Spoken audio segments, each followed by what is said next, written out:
Have you ever wondered why some people seem to effortlessly climb the career ladder while others, just as talented, get stuck? The secret weapon might not be what you think. It's not always about having the most technical knowledge or the longest resume. Often, it's about mastering a set of powerful social skills that can transform your professional life. Today, we're diving deep into the essential social skills that employers are desperate to find, the ones that will make you an indispensable part of any team. So if you're ready to unlock your full potential and supercharge your career, you've come to the right place. Let's get started. First up, let's talk about a skill that's more like a superpower: empathy. Empathy is the ability to understand and share the feelings of another person. In the workplace, this isn't about being overly sentimental. It's about being effective. Think about it. When a conflict arises between colleagues, an empathetic person doesn't just see two opposing arguments. They see two people with different perspectives, needs, and maybe even frustrations. By understanding where each person is coming from, you can help find common ground and mediate a solution that everyone can feel good about. It's the foundation of conflict resolution. But it goes beyond just disagreements. When you show genuine empathy to your colleagues, you build trust and rapport. People feel seen, heard, and valued. This creates stronger, more collaborative relationships and a more positive work environment for everyone. A team built on empathy is a team that supports each other, innovates together, and ultimately achieves more. So how can you practice empathy? Start by putting yourself in others' shoes. Before you react, take a moment to consider their perspective. Ask open-ended questions to understand their point of view. It is a simple shift in mindset that can have a profound impact on your relationships and your reputation at work. Next, let's explore a closely related skill: emotional intelligence, often called EQ. If empathy is about understanding others' emotions, emotional intelligence is the broader ability to perceive, use, understand, manage, and handle your own emotions and those of others. The workplace can be a high-pressure environment filled with deadlines, changing priorities, and a diverse mix of personalities.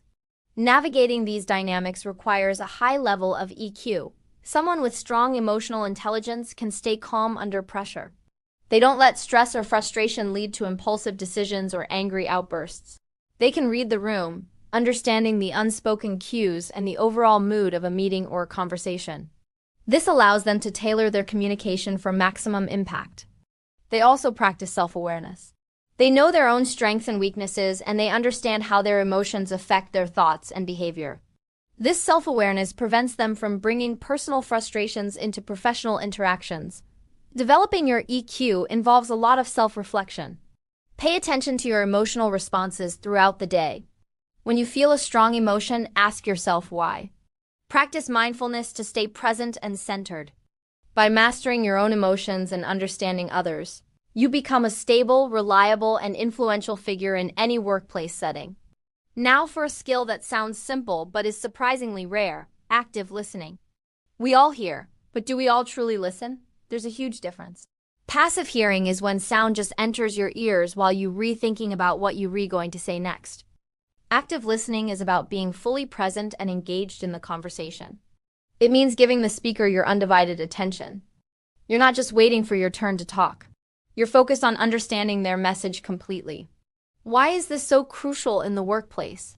Because active listening is the bedrock of effective collaboration. When you actively listen to your colleagues, you avoid misunderstandings that can lead to costly mistakes and delays. You show them respect, which builds trust and encourages open communication. People will be more willing to share ideas and concerns with you if they know you're actually listening. This fosters a culture of psychological safety where innovation can thrive. So, how do you become an active listener? Put away distractions like your phone. Make eye contact. Nod and provide small verbal cues to show you're engaged. And here's the key: paraphrase what you've heard back to the speaker. Saying something like, "So, if I'm understanding correctly, you're suggesting we prioritize Project A because of the upcoming deadline." This not only confirms your understanding, but also validates the speaker, making them feel heard. Master this, and you'll become the person everyone wants to collaborate with. Let us shift gears a bit to a skill that is more about managing yourself: time management. You might think of this as a hard skill, but the way you manage your time profoundly affects your interactions with others, making it a crucial social skill. When you manage your time effectively, you're reliable. Your colleagues and your boss know that when you commit to a deadline, you'll meet it. This builds a reputation for dependability and professionalism. Poor time management, on the other hand, creates stress not just for you, but for your entire team. Missed deadlines can cause a domino effect, delaying others and creating tension and resentment. Being good at time management is really about respecting other people's time. It shows that you value their contributions and understand that everyone's work is interconnected. It involves more than just a to-do list. It's about prioritizing tasks based on urgency and importance. It's about understanding how long tasks will actually take, breaking down large projects into manageable steps, and knowing when to say no to new requests that could derail your progress. One great technique is to block out time in your calendar for specific tasks, treating those appointments with yourself as seriously as you would a meeting with your CEO. By mastering your schedule, you reduce your own stress, improve the quality of your work, and become a trusted, respected member of the team.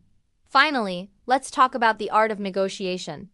The word negotiation might bring to mind tense boardroom showdowns, but in reality, we negotiate every single day in the workplace. We negotiate deadlines, project scope, resources, responsibilities, and even who's going to make the next pot of coffee. Mastering negotiation skills isn't about winning at all costs. It's about finding mutually beneficial outcomes.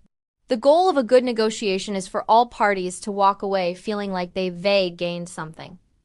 This is known as a win-win approach. How do you achieve this? It starts with preparation. Before you enter any negotiation, know what you want, your ideal outcome, but also know your bottom line, the point at which you'd walk away. More importantly, try to understand what the other party wants. This brings us back to empathy and active listening. Listen to their needs and concerns. Ask questions to uncover their underlying interests. When you understand what truly motivates them, you can often find creative solutions that meet both your needs and theirs. For example, maybe you can't move a deadline, but you can offer additional resources to help them meet it. The key is to shift the mindset from me versus you to us versus the problem. When you approach negotiations with a collaborative spirit, you not only achieve better outcomes in the short term, but you also strengthen your professional relationships for the long run. People will see you as a fair and reasonable partner, someone they want to work with again and again. So there you have it. 5 essential social skills that can truly elevate your career. Empathy to build strong relationships, emotional intelligence to navigate workplace dynamics, active listening to foster collaboration, time management to be a reliable teammate, and negotiation to create win-win outcomes. These aren't just nice-to-have soft skills. In today's interconnected and collaborative work environments, they are absolutely fundamental to success. They are the skills that make you not just a good employee, but a great leader and an irresistible colleague. Start practicing them today, one conversation at a time, and watch as new doors begin to open in your career. Thanks so much for watching. If you found this video helpful, please give it a thumbs up and hit that subscribe button for more content on professional development and career success. And I'd love to hear from you in the comments below. Which of these social skills are you focusing on improving right now? Let's continue the conversation.